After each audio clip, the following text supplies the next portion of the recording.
본물 두 구절이 지금 몇 주째 갖고 얘기하는데 그만큼 복음의 핵심적 내용이 이 두 구절이 다 함의하고 있습니다. 복음이 뭐냐면 바로 요 얘기를 하는 것입니다. 우리 인간에게 가장 큰 딜레마가 있는데 그게 뭐냐면 전도서 3장 11절에 보면 이런 말씀이 있습니다. 사람에게는 영원을 사모하는 마음을 주셨느니라. 그래서 다 오래 영원히 살고 싶어 해요.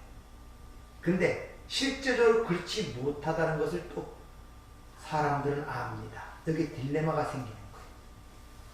그래서 장수하고 싶고 오래 살고 싶고 다 그런 욕망 때문에 열심히 살아가지 죽기 위해서 사는 사람은 거의 없습니다. 근데 그렇게 살지를 못해요. 아무리 어떤 삶을 살았든지 왕으로 삶았든지 도적으로 살았든지 상관없어요. 항상 종말이 있다는 것입니다. 딜레마가 있어요. 그러니까 영혼을 사모하는 마음이 있는데 현실은 그렇지 못한 거기에 갭이 생기는 거예요. 즉 짐승과 매일반의 삶을 산다고 전도서는 그렇게 얘기를 하고 있단 말입니다. 인생이 당하는 일은 짐승도 당하나니 그들이 당하는 일이 일반이다. 다 동일한 호흡이 있어 짐승의 죽음같이 사람도 죽으니 사람이 짐승보다 뛰어남이 없으면 모든 것이 헛되리로다. 결국 걸치고 먹고 마시고 입고 살아 죽는 것은 짐승과 매일반의 삶 다른 게 없다는 것입니다. 그래 짐승과 다르면 왜 짐승은 그런 딜레마가 없는데 인간만 있느냐? 인간의 마음은 영혼을 사모하는 마음이 있기 때문에 그렇다는 것입니다. 그렇다고 죽음이 드는 공포와 두려움이 인간에게 나쁜 것이냐? 그렇지 않습니다. 여러분이 죽음이 두렵고 거기 있으니까 될 수 있으면 건강하게 살려고 그러고 아프지 않고 살려고 그러고 그렇게 살려고 그러는 것이지 만약 죽음에 대한 공포가 없다면 뭐 건강에 신경 쓰겠어요? 아니란 말입니다. 어느 정도의 스트레스는 삶에 활력을 주듯이 죽음에 대한 두려움은 오히려 그 삶의 절제를 가져올 수가 있습니다. 그래서 운동도 하려고 그러고 좋은 음식 먹으려고 그러고 그런 거 아닙니까? 나쁜 것이 아니란 말입니다. 그럼에도 불구하고 인간의 마음속에는 하나님이 심어주신 영원을 사모하는 마음이 있다는 말입니다. 영원히 살고 싶어요. 그래서 과학 문명의 발달도 궁극적 목적이 뭐냐? 어떻게 하면 수명을 연장시켜서 좀 더 오래 건강하게 편하게 행복하게 살려는 데 모든 초점이 맡겨져 있잖아요. 그래서 심장도 돼지에게 그걸 어떻게 해갖고 돼지 심장도 인간의 심장이 나쁘면 바깥 끼고 이런 것이 요새 의학은 어느 정도 가능한 시대가 됐지 않습니까? 그게 왜? 그 안에 영혼을 사모하는 마음이 있기 때문에.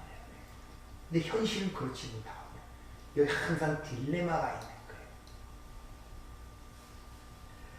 하나님의 아들이 이 땅에 오신 것은 바로 인간의 그 딜레마를 해결하기 원하는데 영생을 주러 오셨다고 성경은 얘기합니다. 요한복음 3장 16절 하나님의 세상을 이처럼 사랑하다 독생자를 주신 이유가 뭐냐? 저를 믿는 자마다 영생을 얻게 하려니라고 얘기를 하고 있지 않습니까? 그렇게 인간들이 사모하는 영생을 주러 오셨대요. 근데 이상하게 인간들은 그걸 믿지도 않고 받아들이지를 않죠. 그러니까 하나님의 아들이신 성자 예수께서 이 땅에 오신 목적이 뭐냐? 아버지께서 자신에게 주신 그 백성들에게 영생을 주시러 오셨다고 그렇게 얘기를 하고 있단 말입니다. 그런데 사실 영생이라는 게 영원은 사모하는 마음이 있지만 영생이라는 자체를 잘 인식을 못하는데 단순히 시간, 긴 시간을 사는 그런 영생을 얘기하는 것이 아니라 성경의 영생이라는 것은 바로 하나님 나라의 생명, 하나님의 생명을 얘기하는 거예요. 하나님의 생명, 하나님 나라의 삶을 영생이라고 해요.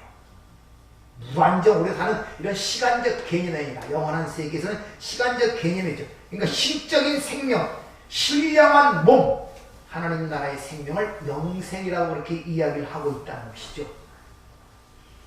그러면서 거기에 대한 오해가 있을까봐 우리 주님이 마지막 유언적 설교라는 게 요한복음 14장부터 시작해서 14장, 15장, 16장, 17장 마지막 하나님께 중보의 기도라는 모습이 기록이 되어 있습니다. 거기서 영생이 무엇인가를 명확하게 이야기를 해주십니다.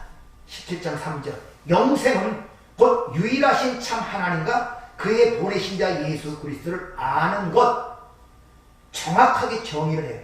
영생이 뭐냐? 참 하나님과 그의 보내신 자 예수 그리스도를 아는 것, 이렇게 정의를 해주신단 말입니다. 그러니까 참 하나님과 그의 보내신 자 예수 그리스도를 모르고는 천국에 들어가지는 못해요.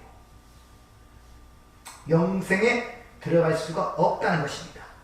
그런데 여기서 그럼 참 하나님과 예수는 역사 속에 나타났으니까 아는데 참 하나님 어떻게 하냐? 그래서 주님이 나를 본 자는 누구를 보았다? 아버지를 보았다. 나와 아버지는 하나다. 그러니까 참 하나님과 예수 그리스도와 동격 같은 거예요. 그러니까 예수를 아는 것이 곧 참 하나님을 아는 것입니다. 그러니까 예수를 모르고는 절대 영생이 불가능하다고 이렇게 얘기를 하고 있단 말입니다. 예수를 알아야 된단 말이에요.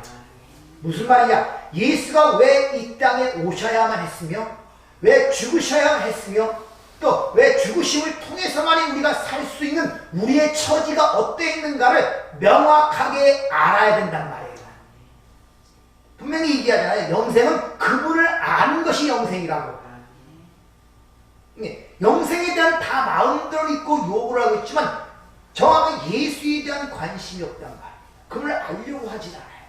성경은 분명히 그분을 아는 것이 영생이라고 확실하고 분명하게 주님이 친히 정의를 해주시고 있는데도 우리가 그런 대한 질문을 갖지 않는다는 것입니다. 오늘 그것에 대하여 오늘 본문이 잘 이야기를 해주고 있어요. 예수님이 왜 이 땅에 오셨냐? 우리를 위해 죽기 위해서. 왜 죽어야 되느냐? 하나님과 화목시키기 위해서. 오늘 본문이 답변하잖아요. 왜 예수님이 이 땅에 오신 목적이냐? 죽기 위해서. 왜 죽어야 되느냐? 하나님과 우리가 화목되기 위해서. 왜 우리가 하나님과 화목되어야 하느냐? 하나님과 원수가 되어 있기 때문에. 명확하게 설명하잖아요. 그러니까 우리가 하나님과의 화목함이 왜 필요한가를 알려면 우리가 하나님과 원수가 되었다는 사실이 인지가 되어야 되는데 이것이 인지가 되질 않아요. 그러니까 하나님에 대한 화목이 필요성을 느끼지 못하니까 예수의 십자가의 죽음이 그렇게 가볍게 보이지는 않아요. 하나님과 원수였다는 사실이 인지가 되질 않는단 말입니다. 그래서 불뱀을 보내갖고 물게 하는 것입니다.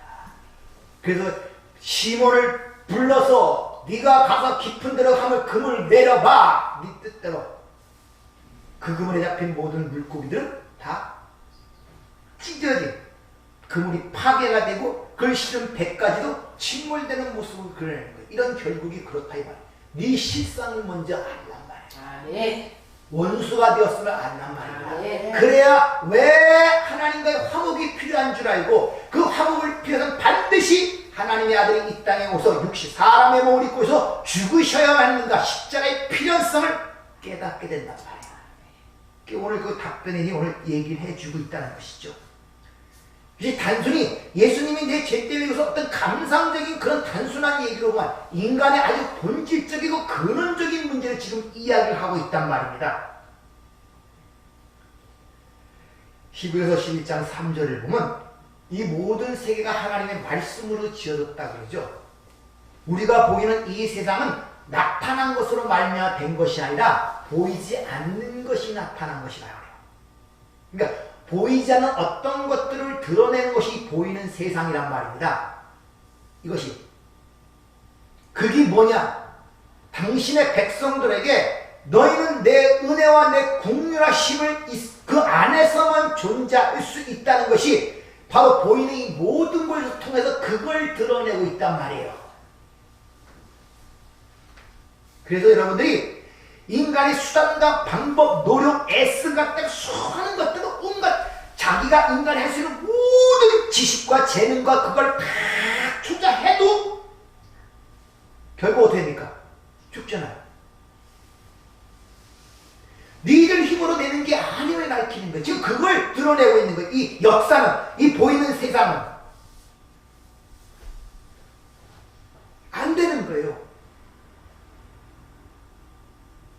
녹용을 먹는다고 오래 삽니까? 대통령은 안 죽습니까? 재벌은 안 죽습니까? 밀망이잖아요. 잠시 산 동안에 5.5가 이렇게 흑북이 더 있습니까? 고기 한두 번 더 먹은 거, 타지 못할 차, 좋은 차 한두 번 타본 거, 그게 뭐 그렇게 대단합니까? 똑같단 말이에요. 근데 인간들은 그걸 깨닫지를 못하는 거예요. 지금 그 나타난 것으로 그걸 보여주고 설명하고 있는데, 그러니까 이 역사 속에서 나타난 그 모든 것들은 하나님의 백성들은 하나님의 긍휼하심과 은혜 속에서만 존재할 수 있다는 것을 설명하기 위한 소품이나 교보제로 등장하는 거예요. 쉽게 말하면 역사 속에 나타난 십자가상에 달린 그 예수 보이는 그 현상이 중요한 것이 아니라 그것이 우리에게 그걸 설명하고 있는 것이란 말입니다. 소경이 눈을 뜬 것이 중요한 것이 아니라 그 표적이 가리키는 그 내용이 중요하단 말입니다. 그 보이지 않는 걸 가리키기 위해서 보이는 소경의 눈을 뜨게 한단 말입니다. 그러면 보이는 소경이 눈을 뜨는 그 모습을 통해 그게 가리키는 내용을 봐야 되는데 그거 못 보고 와 소경이 눈을 떴네 이러는 거예요. 신기하네. 그분 참 능력 있네.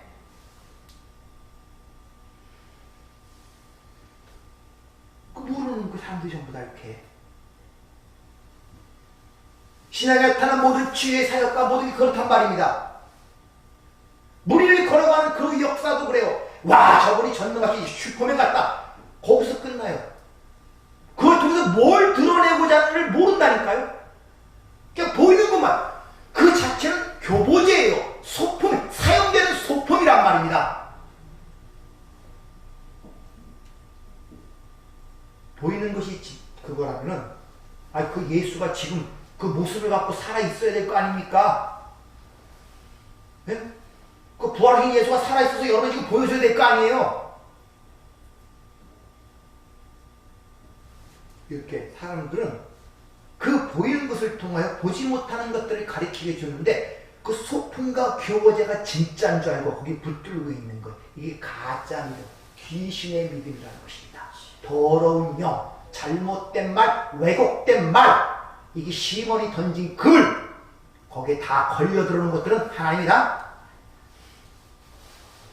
버려버린다는 것입니다.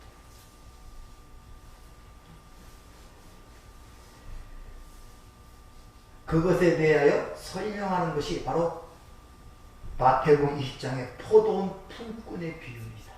읽고 오셨는데 한번 들어보고 가죠. 읽고 오셨는지 모르지만 마태복음 20장 1절부터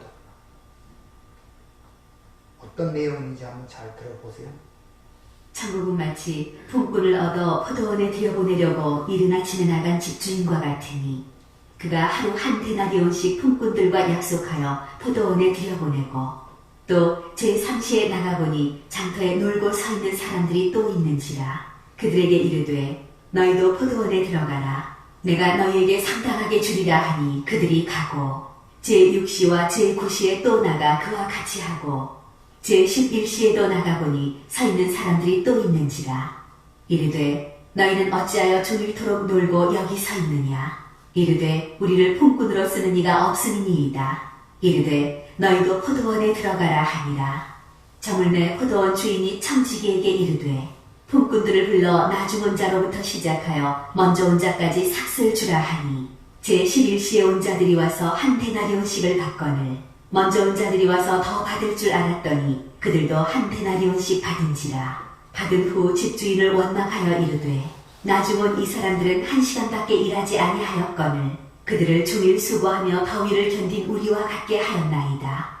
주인이 그 중에 한 사람에게 대답하여 이르되 친구여 내가 네게 잘못한 것이 없노라. 내가 나와 한 데나리온의 약속을 하지 아니하였느냐. 네 것이나 가지고 가라. 나중 온 이 사람에게 너와 같이 주는 것이 내 뜻이니라.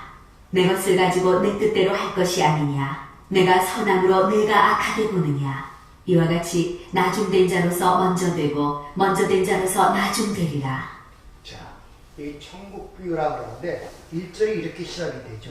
천국은 마치 품꾼을 얻어 포도원에 들여보내려고 이른 아침에 나간 집주인과 같으니 이렇게. 천국은 집주인이래요. 천국은 집주인과 같다고 그러잖아요. 1절에. 이 내용이 어떻게 이어지냐 하면은 앞에 19장, 마태복음 19장 앞에 보면은 어떤 청년이 찾아와갖고 어떻게 하면 영생을 얻으리까 이렇게 얘기해요. 어떤 선한 일을 하면 영생을 얻으리까 이렇게 물으니까 네가 율법을 지켰느냐? 다 지켰대요. 그러니까 그럼 네가 가진 소유를 팔고 나를 따르라. 가난주교. 그러니까 그 청년이 그 재물 때문에 심히 근심하여 돌아갔다고 합니다. 그 내용을 옆에서 보고 있던 제자들이 뭐라 그러냐? 베드로가 탁 나서갖고 우리는 집도 버리고 그물도 버리고 배도 버리고 주님을 따랐습니다. 우리에게 무엇을 주시렵니까? 이렇게 물어요. 주님에게. 거기에 대한 답변으로 시작하기를 먼저 된 자가 나중되고 나중된 자가 먼저 된다. 이게 19장 마지막으로 끝나. 그리고 오늘도 끝난 이 비유가 끝나는 것이 먼저 된 자가 나중되고 나중. 그러니까 영생이라는 것이 어떻게 너에게 주어지는가를 그 비유를 포도원 품꾼의 비유를 통해 지금 설명하고 있단 말입니다. 그 내용이 지금 이 포도원 품꾼의 비유예요. 그러니까 천국이라는 것은 어떤 공간적 영역을 얘기하는 것이 아니라 집주인과 같다 그러잖아요. 집주인. 그러니까 천국은 주인의 마음을 알아야 돼요. 마음의 의도를 알아야 됩니다. 그것이 천국이라고 지금 설명하고 있는 거예요. 우리 신앙생활 속에서 가장 큰 문제가 뭔지 아십니까? 하나님의 마음을 알려고도 하지 않고 거긴 감지가 없어요. 요새 대부분이 그렇죠. 부모를 그거 하는 것이 부모의 마음을 이해하려고 그러고 부모의 마음과의 교통보다는 그냥 형식적인 거.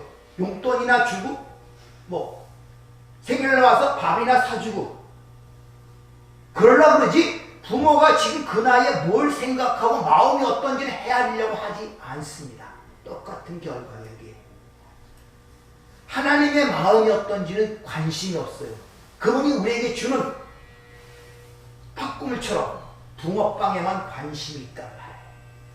그러니까 나에게 오는 붕어빵이 오는 그 대상이 하나님인지 사탄인지는 상관이 없어요. 그게 나에게 좋냐 나쁘냐 그 유익이 바로 자기가 판단하는 하나님이에요.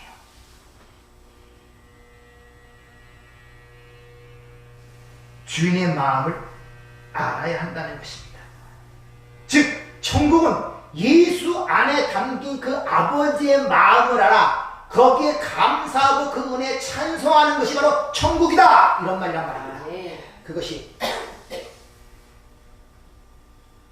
그러니까 천국이라는 걸 알려면 천국이 주인이라 그러니까 집주인이니까 천국을 알려면 집주인을 먼저 알아야 되겠네요.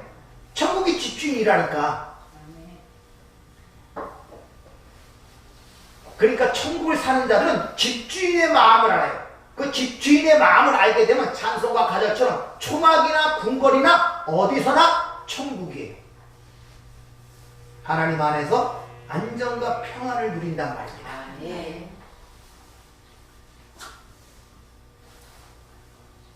그래서 이 포도원 품꾼의 비유는 제일 먼저 그 주인이 행하는 일로 시작하여 그에 의하여 포도원에 들여진 품꾼들이 그 주인의 마음을 헤아리지 못하고 원망하는 모습이 그 안에서 기록이 되어 있단 말입니다. 근데 그 포도원 품꾼에 보면 품꾼이 한 건 아무것도 없어요. 주인이 먼저 나서서 이른 아침부터 3시, 6시, 9시, 11시까지 종일 나가서 놀고 있는 품꾼들을 포도원으로 보내보내는 모습이 기록이 되어 있단 말입니다. 이건 단순히 포도원에서 일을 시키려는 것이 아니라 일을 시킬 것 같으면 그 11시에 나가서 뭐 하려고 1시간 일할 걸 데려옵니까? 천국이 주인이니까 천국이 와서 천국으로 불러들이는 구원의 얘기를 지금 하고 있단 말이에요. 그걸 비유를 여기 보면 일일직을 구하는 여기 그 센터가 있어요.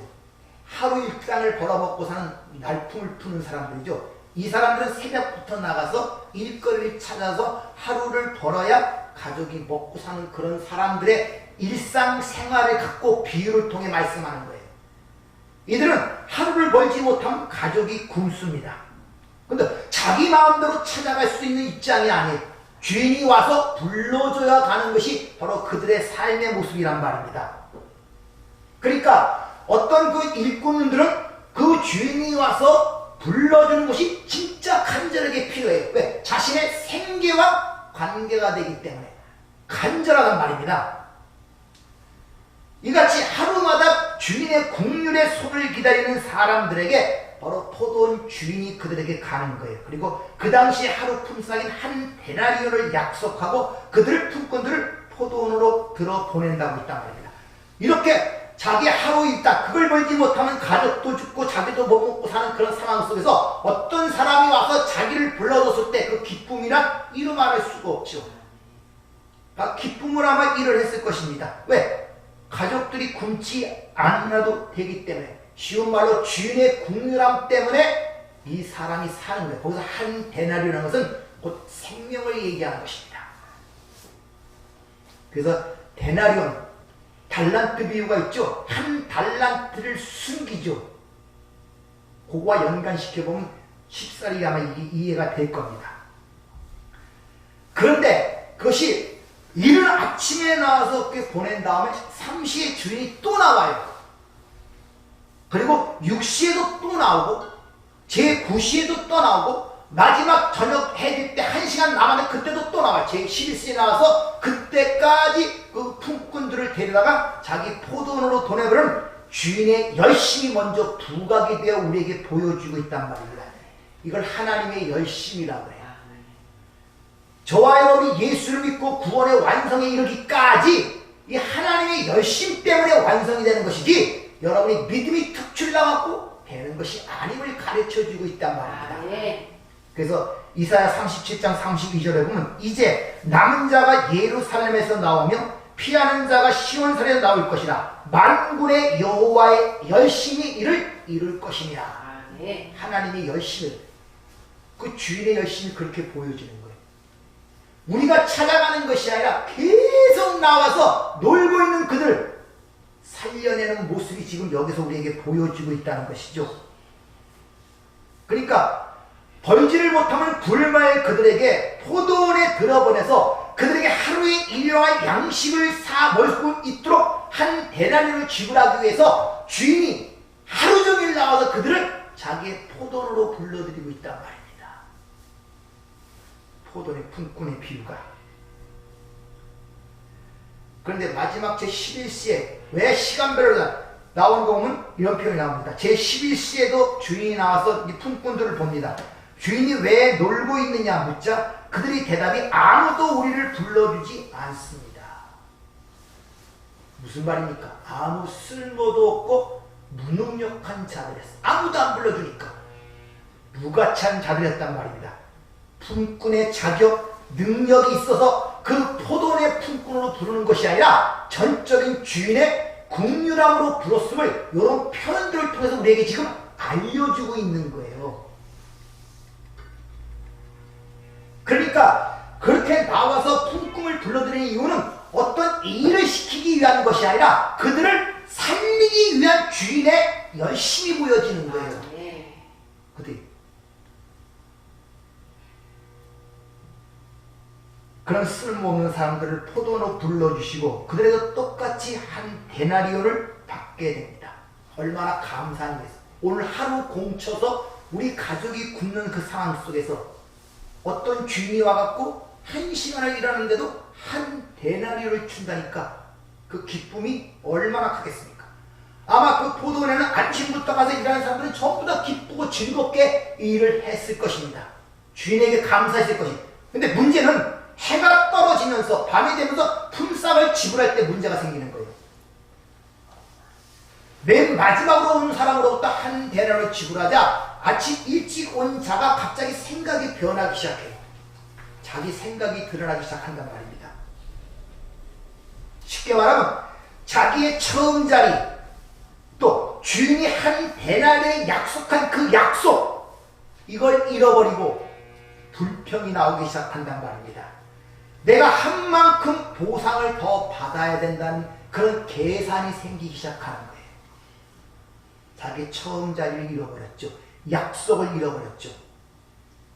거기서 구원이 영생을 받는 주인의 마음을 알고 영생하는 근거와 그 기본적 특징이 나오는데, 첫 번째는 자기 처음 자리, 너희가 은혜로 인하여 구원받았다는 사실을 잊어버리면 안 되고, 그 구원은 하나님의 약속에 의하여 주어지는 것이지 니들의 수고한 공로에 주어지지 않는다는 것을 여기서 우리에게 보여주고 있단 말입니다.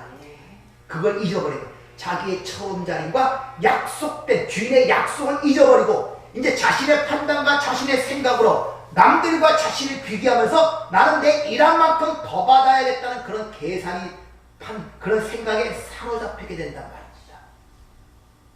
세상 속담도 이게 여기 어울리는지 모르지만 똥식간에 들어갈 때 다르고 나올 때 다르다는 그런 속담이 있습니다. 생각이 달라지는 거예요.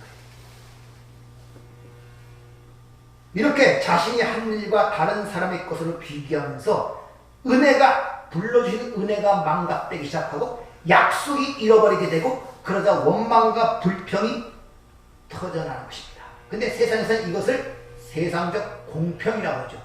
그래서 일한 만큼 주고 일하면 안 주고, 세상으로 볼 땐 이 사람이 요구하는 게 방한하단 말입니다. 왜 일하면 난 더 일하는데 왜 더 일한 걸 주지 않냐? 세상의 사고방식이 다 그렇잖아요.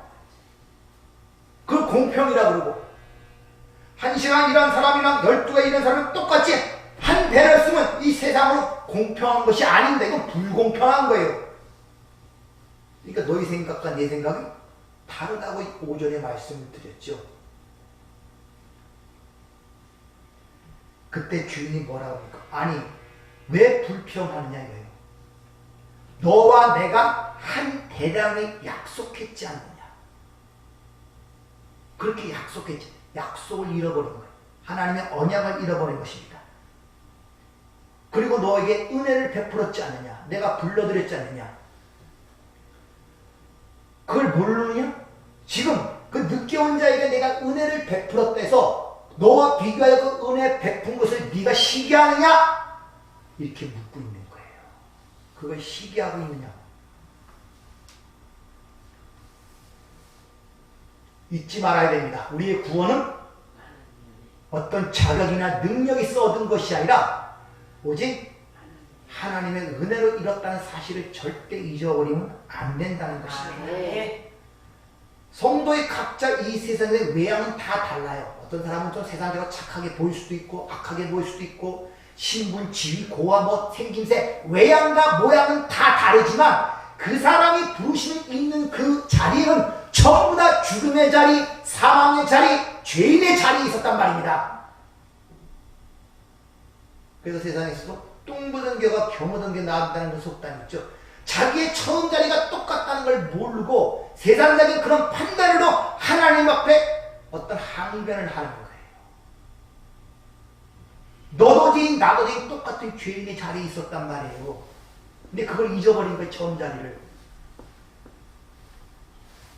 하나님 만드신 모든 피조물 중에 유일하게 은혜를 망각하는 존재가, 가장 은혜를 받았음에도 불구하고 가장 은혜를 망각하는 존재가 바로 인간이란 말입니다. 그 세상에서 오죽하면 개가 보온을 했다는 둥, 까마귀가 보온을 했다는 둥, 이런 이야기들이 왜 난무하겠습니까? 워낙 배은망덕하기 때문에 그래요, 인간이. 그래서 뭐 개구리 올챙이적 생각 못한다, 뭐 이런 속담과 그런 것들이 많은 이유가 다 바로 그런 인간의 잘못된 것들을 지적하는 얘기들이란 말입니다.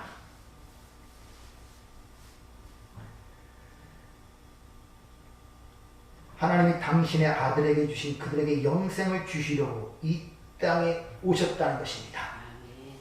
그리고 그들을 찾아, 이미 생명책에 기록되어 있다고 하죠. 그들을 찾아 안으로 끌어안고 자기의 죽음을 통하여 그들에게 영생을 주셨다는 것. 내가 요구한 것도 아니고 아닌 것도 아니에요.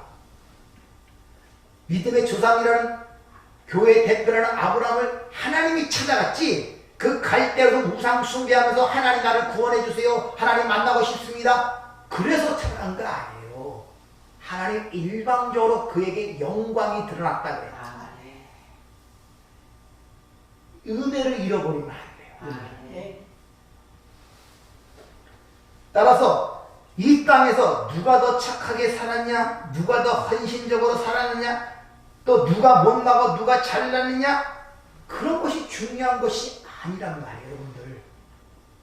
그런데 시험 들지 마세요.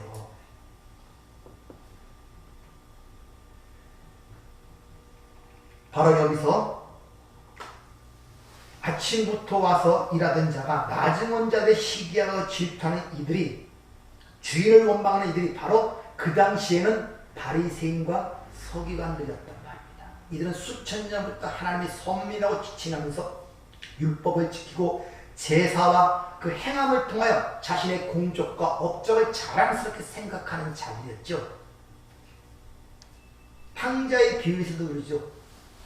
허랑방탕 모든 아버지 소유를 허자고 내가 하늘과 땅과 아버지의 죄를 짓음을 깨닫고 그냥 품꾼 중에 하나로 벗어 돌아온 그 아들 잔치를 베풀었더니 한 번도 아버지의 명을 어긴 마다들이 뭐랍니까?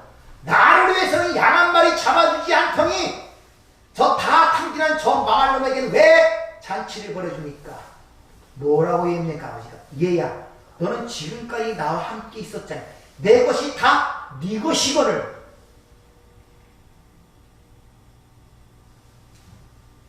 이런 상황이 여기서 지금 벌어지고 있는 거예요. 여러분도 하나님의 것이 여러분의 것임을 믿습니까? 그걸 모르는 사람은 불평하게 돼요. 저 사람이 나보다 많이 가진 것 같고 나보다 더 사랑받는 것 같고 이런 생각들이 자꾸 팽팽 돌거든요.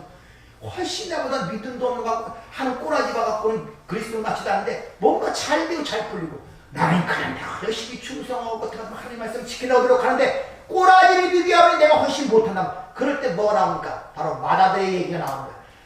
한순간도 아버지 명을 적인 것 없고 왜 나한테는 양 한 마리 잡아주지 않습니까? 이런 말이 나오는 거예요. 얘야, 쟤는 죽었다가 산 자야. 너는 그러니까 나와 함께 기뻐하는 게 마땅하지 않느냐? 포도의 품꾼의 비유를 통해 그걸 우리에게 이야기를 하고 있단 말입니다. 이렇게 어떤 일의 공가를 따지게 되면 인본주의적 공평을 생각하게 되고 그런 일에 대한 차등 있는 성과급을 요구하게 돼요. 그래서 한때 개털모자 간증하는 그 간증이 많이 유행했죠. 장모님이 갔더니 자기는 하늘에 쌓아둔 게 없어서 개털모자를 받고 남들은 뭐 금면류를 받고 있더라.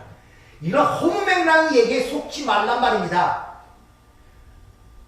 무슨 하늘나라에 차등이 있어요. 누군 개털모자 주고 무슨 지옥 갔다 온 모양이에요. 그 사람을 가해보니까. 아니 하늘나라에도 그런 차등이 있습니까? 개털보다 써주고 금면류만 써주는 그런 나라 하늘나라입니까?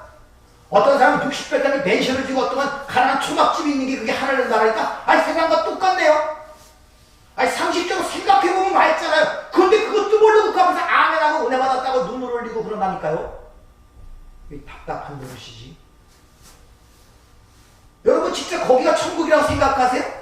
어떤 여기서 일 잘했다고 거기 60평짜리 아파트 주고 못했다고 초과상간 주고 그거 진짜 천국이라고 생각하시냔 말이에요. 여러분들 말도 안 되는 소리들을 하고 있는 거란 말입니다. 바로 그들이 시몬의 그물에 끌려오는 물고기들이란 말입니다. 근데 그런 데는 잘 끌려 들어와요. 그물이 찢어질 정도로. 얼마나 잘 모르는지 모릅니다. 믿기가 좋으니까.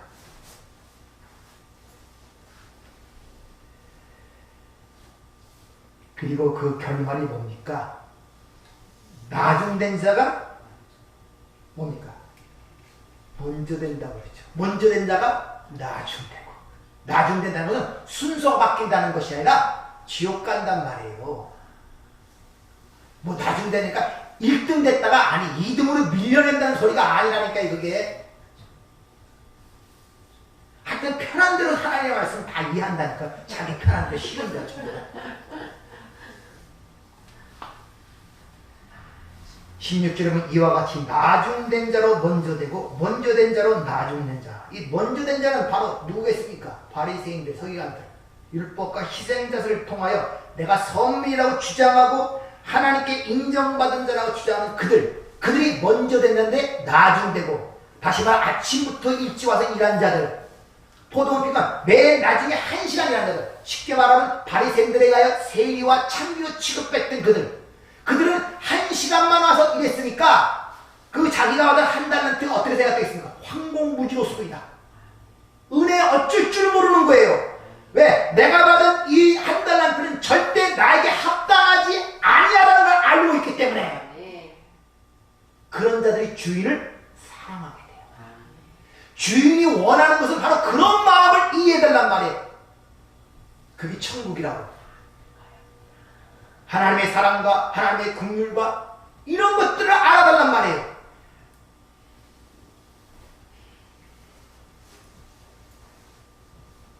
율법주의자들은 절대 하나님의 은혜를 받아. 왜? 은혜라는 자체가 값없이 선물로 주어지는 것이기 때문에. 거긴 성과급이 없잖아요. 상급이 없잖아요. 지금까지 애써놓은 거 상급이 없는 그쪽으로 왜 몸을 돌리겠습니까? 은혜는 값없이 누구나 공평하게 동일하게 주어지는 것인데 12시간을 일했든 1시간을 일했든 한 달에 일했든 공평하게 주어지는데 일한 자들에게 그게 억울하게 보인단 말이에요. 그걸 인정하지 못하요. 그래서 예수를 바리새인들이 죽인 거예요.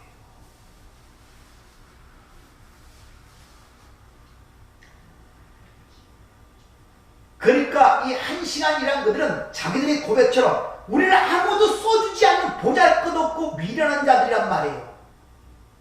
그러니까 그 처지 자체가 굶어 죽는 상태예요. 거기서 주인의 부르심을 받고 한 달 편을 약속받았으니 이 받은 것이 얼마나 크고 감사하겠습니까? 나는 이걸 감당치 못할 자라는 걸 알고 있지 않습니까? 왜? 내가 어떻게 1시간을 일하고 이 한 달을 들어가냔 말입니다. 그 자들이 세상에서는 나중된 자, 밑바닥에 있는 자지만 그들이 먼저 된 자가 된 것입니다.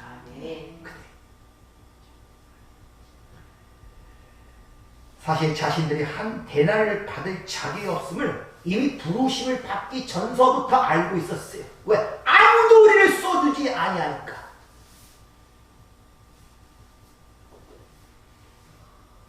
그런 자가 그 하나님의 은혜를 받았을 때 얼마나 그 주인을 사랑하겠습니까? 주인이 원하는 것이 바로 그거예요. 이런 모든 것들을 통틀어 갖고 내 아들아 내 마음을 내게 달라고. 내 마음을 내게 달라고. 그 모든 걸 혼합해서 그것이 바로 창세기 3장에서 하나님이 이처럼 사랑하사 그 사랑을 알아달라는 거예요. 그 사랑을 딴 거 우리에게 요구하지 않습니다. 사랑을 알아달라는 거예요. 그래서 천국이 바로 품꾼을 부르는 주인과 같다고 그렇게 마태복음 2장 1절이 시작되고 있다는 것입니다. 그 주인을 아는 것이 영생이고 주인의 마음, 즉 하나님의 뜻, 하나님의 사랑을 아는 자가 바로 하나님과 자녀가 되기 때문에 하나라는 말로 표현하는 거예요. 그래서 예수가 이 땅에 육신을 입고 죽고 그런 고통을 걸어갔지만 아버지가 내가 하나이기 때문에 그 기쁨과 평강을 갖고 있었단 말이에요. 그래서 우리에게 그런 일정, 그 뒤를 따라오는 그 백성, 당신의 제자들의 그 삶을 알기 때문에 내가 너에게 세상이 줄 수 없는 기쁨과 평강을 내가 너에게 주노라 이렇게 얘기하잖아요. 주인의 마음을 아는 자는 그 어디나 천국이에요. 초막이나 궁궐이나 빈들이나 상관이 없단 말이에요. 그 은혜와 사랑이 예수 안에서 드러난 거예요. 그래서 세상으로 볼 때는 가장 처참하고 비참하고 생각기 싫어할 사건, 십자가라는 그 사건이 가장 하나님의 사랑을 드러낸 사건으로 역사 속에 제시가 되는 거예요. 그래서 하나님이 이처럼 사랑하신 것이 독생자를 보내서 십자가에 단 것이라 사랑이 여기 있으니 바로 그것을 바라보라는 거예요. 근데 세상에서는 그게 사랑처럼 보입니까? 잔인한처럼 보이는 거예요. 못 보는 거예요. 그래서 항상 서신서에서 그 인사말이 나갈 때 은혜와 평강이 너에게 있을지어다 이렇게 얘기하죠. 성경의 마지막 책 마지막 절이 뭡니까? 주 예수의 은혜가 너희 모든 자에게 있을지어다. 이렇게 끝나는 것입니다. 바로 저와 여러분 하나님의 은혜를 입어 하나님의 백성이 되었습니다. 우리의 어떤 재능과 자격, 됨됨이 아무 상관없어. 하나님이 일방적으로 자신을 쏟아 부어 넣은 것입니다. 그것이 친교에 들어오면 우리 안에 갑자기 침대, 나도 모르겠습니다. 어떻게 내 안에 침대들어서 내 머리속부터 발끝까지 나를 침투에 들어오면서 여러 가지를 다 수술해 가는 거예요. 이게 처음에 수술할 때 뭘 시킵니까? 마취를 하죠. 마취. 그때는 안 아파요. 군 수술할 때. 근데 마취가 깨면은 회복되는 순간에 아프기 시작해요. 그때 아프다고 또 마약 안 줍니다. 그게 회복되는 과정이고 그래야 빨리 회복이 된다 그래요. 그래서 못 일어날 것 같아도 막 일으켜 세워서 걸으라 그럽니다. 의사 선생들이. 이게 신앙생활이에요. 첫 은혜는 우리를 마취시켜요. 그래서 다 좋게 보이고 환상적으로 보이고 그래요. 근데 그 마취가 오래가지 않습니다. 왜? 사생을 해야 되기 때문에. 마취가 깨면서 그 아픈 수술하는 부위들이 고통이 가기 시작하는 거예요. 근데 그것이 회복의 단계입니다. 우리 신앙생활이 그렇단 말이에요, 여러분들. 그래서 재활치료가 수술하는 것보다 재활치료가 힘들어요. 무릎을 수소, 다리뼈 수술했죠? 수술하는 거 마취해놓고 하는 게 몇 시간 걸려서 해놓습니다. 근데 그 수술에 맞서도 그 다리를 갖고 걸으려고 그러면은 2, 3년씩 걸려요. 엄청 힘듭니다. 김땀을 흘려가면서 한 발자국 한 발짝 뛰는 게 그렇게 힘들 수가 없어요. 보면요. 애달퍼요.